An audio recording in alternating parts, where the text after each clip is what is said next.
कवि रमाकांत रथ काव्य श्रीराधा।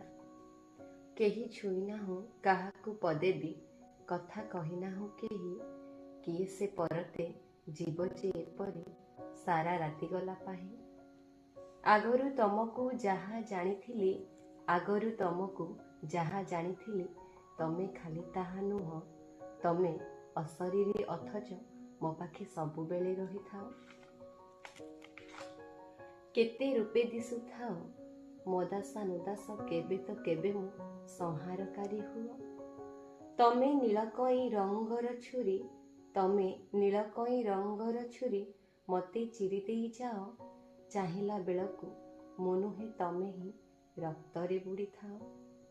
आहा करू करू हसी हसी तमे आहा करू करू हसी हसी तमे मो बाट आगोली बस न चाहिबी बोली आखि बुझीदेली हृदय भितरे दिस।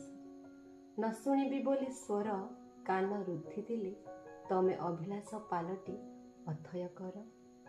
रातिरे तमकू मु छुईली नाही काले छुई देबा परे तमे जेउ पानी जेउ पवन मु मिसी जीवी ता भितरे। काले जन्म जन्म तमकू लोड़िबा कर्म फल सरी जीव काले जन्म जन्म तमकू लोड़िबा कर्म फल सरी जीव काले मो चेतना बाहरे तमर केउ रूप रही जीव। प्राण जाऊ प्राण रहू पाई न पाइबा न पाई पाइबा दुख सुख लगी थाऊ दुख सुख लगी थाऊ।